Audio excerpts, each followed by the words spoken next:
Chapter 5. Time passed, and Bambi had many adventures and went through many experiences. Every day brought something new. Sometimes he felt quite giddy. He had so incredibly much to learn. He could listen now, not merely hear, when things happened so close they struck the ear of their own accord. No, there was really no art in that. He could really listen intelligently now to everything that stirred, no matter how softly. He heard the tiniest whisper that the wind brought by. For instance, he knew that a pheasant was running through the next bush. He recognized clearly the soft, quick tread that was always stopping. He knew by ear the sound the field mice make when they run to and fro in their little paths, and the patter of the moles when they are in good spirits and chase one another around the elder bushes, so that there was just the slightest rustling. He heard the shrill, clear call of the falcon, and he knew from its altered, angry tones when a hawk or an eagle approached. The falcon was angry because she was afraid her field would be taken from her. He knew the beat of the wood dove's wings, the beautiful distant soaring cries of ducks, and many other things besides. He knew how to sniff the air now, too. Soon he'd do it as well as his mother. He could breathe in the air and at the same time analyze it with his senses. "That's clover and meadow grass," he would think when the wind blew off the fields. "And friend Hare's out there, too. I can smell him plainly." Again, he would notice through the smell of the leaves and earth, wild leek and wood mustard that the ferret was passing by. He could tell by putting his nose to the ground and snuffing deeply that the fox was afoot. Or he would know that one of his family was nearby. It might be Aunt Anna or the children. By now, he was good friends with the night and no longer wanted to run about so much in broad daylight. He was quite willing to lie all day long in the shade of the leafy glade with his mother. He would listen to the air sizzling in the heat and just fall asleep. From time to time, he would wake up, listen and snuff the air and find out how things stood. Everything was as it should be. Only the titmice were chittering a little to each other, the midges who were hardly ever still, humming while the wood doves that never ceased declaiming their ecstatic tenderness. What concern was it of his? And he would just drop off to sleep again. He liked the night very much now. Everything was alive, everything was in motion. Of course, he had to be cautious at night too, but still, he would be less careful. And he could go wherever he wanted to. And everywhere he went, he met acquaintances. They too were always less nervous than in the daytime. At night, the woods were solemn and still. There were only a few voices. They sounded loud in the stillness, and they had a different ring than from the daytime voices, and left a deeper impression. Bambi liked to see the owl. He had such a wonderful flight, perfectly light and perfectly noiseless. She made as little sound as a butterfly, and yet she was so dreadfully big. She had such striking features, too, so pronounced and so deeply thoughtful, and such wonderful eyes. Bambi admired her firm, quietly courageous glance. He liked to listen when she talked to his mother or to anybody else. He would stand a little to one side, for he was somewhat afraid of the masterful glance that he admired so much. He did not understand most of the clever things she said, but he knew they were clever, and that they pleased him, and filled him with respect for the owl. Then the owl began to hoot. "Hoo-ah, ha, ha, ha, ha," she would cry. It sounded different from the thrush's sounds, or the yellow birds, different from the friendly notes of the cuckoo, but Bambi loved the owl's cry, for he felt its mysterious earnestness, its unutterable wisdom and strange melancholy. Then there was the screech owl, a charming little fellow, lively and gay with no end to his inquisitiveness. He was bent on attracting attention. "Wake, wake," he would call in the terrible, high-pitched, piercing voice. It sounded as if he were on the point of death, but he was really in a beaming good humor and was hilariously happy whenever he frightened anybody. "Oik," he would cry so dreadfully loud that the forest heard it for a mile around. But afterwards he would laugh with a soft chuckle, though you could only hear it if you stood close by. Bambi discovered that the screech owl was delighted whenever he frightened anyone, or when anybody thought that something dreadful was going to happen to them. After that, whenever Bambi met him, he never failed to rush up and ask, "What has happened to you?" or say with a sigh, "Oh, how you frightened me just now." Then the owl would be delighted. "Oh, yes," he would say, laughing, "it sounds pretty gruesome." He would puff up his feathers into a grayish-white ball and look extremely handsome. There were storms, too, once or twice, both in the daytime and at night. The first was in the daytime, and Bambi himself felt terrified as it became darker and darker in his glade. It seemed to him as if night had covered the sky at midday. Then the raging storm broke through the woods so that the trees began to groan aloud. Bambi trembled with terror. And when the lightning flashed and the thunder growled, Bambi was numb with fear and thought the end of the world had come. He ran behind his mother, who had sprung up somewhat disturbed and was walking back and forth in the thicket. He could not think about nor understand anything. The rain fell in raging torrents. Everyone had run to shelter. The woods were empty, but there was no escaping the rain. The pouring water penetrated even the thickest parts of the bushes. Presently the lightning stopped, and the fiery rays ceased to flicker through the treetops. The thunder rolled away. Bambi could hear it in the distance, and soon it stopped altogether. The rain beat more gently. It pattered evenly and steadily around him for another hour. The forest stood breathing deeply in the calm and let the water drain off. No one was afraid to come out any more. That feeling had passed. The rain had washed away. Never before had Bambi and his mother gone to the meadow as early as that day. It was not even dusk yet. The sun was still high in the sky. The air was extremely fresh and smelt sweeter than usual. The woods rang with thousands of voices, for everyone had crept out of their shelter and was running excitedly, telling what had just happened. Before they went on to the meadow, they passed through the great oak and stood near the forest's edge, close to the trail. They always had to pass that beautiful big tree whenever they went to the meadow. This time the squirrel was sitting on a branch and greeted them. Bambi was good friends with the squirrel. The first time he met him, he took him for a very small deer because of the squirrel's red coat and stared at him in surprise. But Bambi had been very childish at that time and had known nothing at all. The squirrel pleased him greatly from the first. He was so thoroughly civil and talkative, and Bambi loved to see how wonderfully he could turn and climb and leap and balance himself. In the middle of a conversation, the squirrel would run up and down the smooth tree trunk as though there was nothing to it. Or he would sit upright in a swaying branch, balance himself comfortably with his bushy tail that stuck up so gracefully behind him, display his white chest, hold his little forepaws elegantly in front of him, nod his head this way and that, laugh with his jolly eyes, and in a twinkling say a lot of comical and interesting things.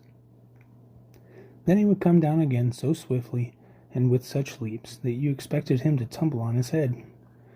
He twitched his long tail violently and called to them from overhead, "Good day, good day. It's nice to see all of you. Come over." Bambi and his mother stopped. The squirrel ran down the smooth trunk. "Well, well," he chattered. "Did you get through it all right?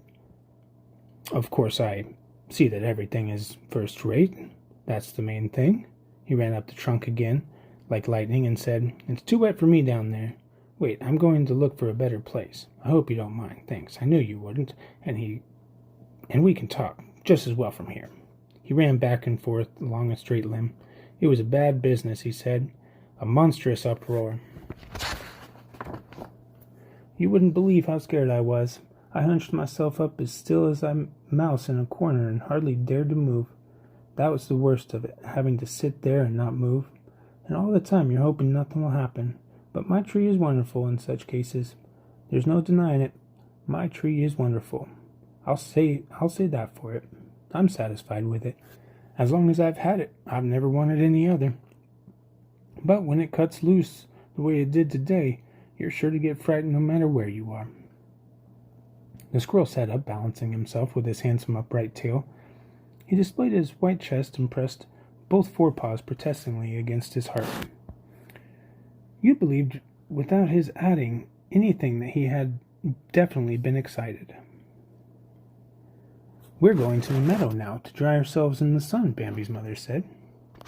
"Oh, that's a good idea," cried the squirrel. You're really so clever.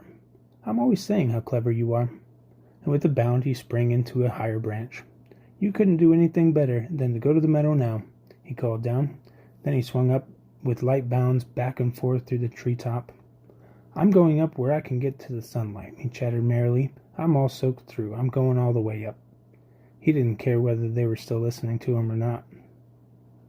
The meadow was full of life. Friend Hare was there and had brought along his family. Aunt Enna was there with her children and a few acquaintances. That day Bambi saw the fathers again. They came slowly out of the forest from opposite directions. There was a third stag, too. Each walked slowly in his track, back and forth along the meadow. They paid no attention to one another, and didn't even talk to each other. Bambi looked at them frequently. He was respectful, but full of curiosity. Then he talked to Fallon and Gobbo, and a few other children. He wanted to play a while. All agreed, and they began running around in a circle. Fallon was the gayest of all. She was so fresh and nimble and brimming over with bright ideas, but Gobbo was soon tired. He had been terribly frightened by the storm. His heart had hammered loudly and was still pounding. There was something weak about Gobbo, but Bambi liked him because he was so good and willing, and always a little sad without letting you know it. Time passed, and Bambi was learning how good the meadow tasted, how tender the leaf. Time passed, and Bambi was learning how good the meadow grass tasted, how tender and sweet the leaf buds and the clover were. When he nestled against his mother for comfort, it often happened that she pushed him away. "You aren't a little baby anymore," she would say. Sometimes she would even say it abruptly. "Go away and let me be." It even happened sometimes that his mother got up in the little forest glade, got up in the middle of the day and went off without noticing whether Bambi was following her or not. At times it seemed, when they were wandering down the familiar paths, as if his mother did not want to notice whether Bambi was behind her or was trailing after. One day his mother was just gone. Bambi did not know how such a thing could be possible. He could not figure it out. But his mother was gone, and for the first time Bambi was left alone. He wandered about and was quite troubled. He grew worried and anxious, and began to want her terribly. He stood quite sadly, calling her, but nobody answered, and nobody came. He listened and snuffed the air. He could not smell anything. He called again, softly, pathetically, tearfully. He called, "Mother, mother!" in vain. Then despair seized him. He could not stand it and started to walk. He wandered down the trails he knew, stopping and calling. He wandered further and further with hesitating steps, frightening and terribly hesitating steps, completely helpless. He was very downcast. He went on and came to trails where he had never been before. He came to places that were strange to him. He no longer knew where he was going. And then he heard two childish voices like his own, calling "Mother, mother." He stood still and listened. Surely that was Gobbo and Fallon. It must be they. He ran quickly towards the voices. Soon he saw their little red jackets showing through the leaves. Gobbo and Fallon were standing side by side under a dogwood, calling mournfully, "Mother, mother." They were overjoyed when they heard the rustling in the bushes. But then they were disappointed when they saw it was just Bambi. They were a little consoled that he was there, however, and Bambi was glad not to be all alone any more either. "My mother is gone," Bambi said. "Ours is gone too," Gobbo answered painfully. They looked at one another and were quite despondent. "Where can they be?" asked Bambi. He was almost sobbing. "I don't know," sighed Gobbo. His heart was pounding and he felt miserable. Suddenly Fallon said, "I think they may be with their fathers." Gobbo and Bambi looked at each other surprised. They were filled with awe. "You mean they were visiting our fathers?" asked Bambi and trembled. Fallon trembled too, but she made a wise face. She acted like a person who knows more than she would let on. Of course, she knew nothing. She could not even guess where her idea came from. But then Gobbo repeated, "Do you really think so?" And she put on a meaningful air and answered mysteriously, "Yes, I think so." Anyway, it was a suggestion that needed to be thought about. But in spite of that, Bambi felt no easier. He couldn't even think about it. He was too troubled and too sad. He went off. He wouldn't stay in one place. Fallon and Gobu went along with him, for a little ways. All three were calling, "Mother, mother." Then Gobo and Fallon stopped. They did not dare to go any further. Fallon said, "Why should we? Mother knows where we are. Let's stay here so that she can find us when she comes back." And Bambi went on alone. He wandered through a thicket to a little clearing. In the middle of the clearing, Bambi stopped short. He suddenly felt as if he were rooted to the ground and could not move. On the edge of the clearing, by a tall hazel bush, a creature was standing. Bambi had never seen such a creature before. At the same time, the air brought him a scent such as he had never smelt in his life. It was a strange smell, heavy and acrid. It excited him to the point of madness. Bambi stared at the creature. It stood remarkably erect. It was extremely thin and had a pale face, entirely bare around the nose and eyes. A kind of dread emanated from that face, a cold terror. That face had a tremendous power over him. It was unbearably painful to look at that face, and yet Bambi stood staring, fixated at it. For a long time the creature stood without moving. Then it stretched out a leg from high up near its face. Bambi had not even noticed that there was one there, but as that terrible leg was reaching out into the air, Bambi was swept away by the mere gesture. In a flash, he was back into the thicket he came from, and was running away. In a twinkling, his mother was with him again. She bounded beside him over the shrubs and bushes. They ran side by side as fast as they could. His mother was in the lead. She knew the way, and Bambi followed. They ran until they came to their glade. "Did you see him?" asked the mother. Bambi could not answer. He had no breath left. He only nodded. "That was he," said Mother, and they both shuddered.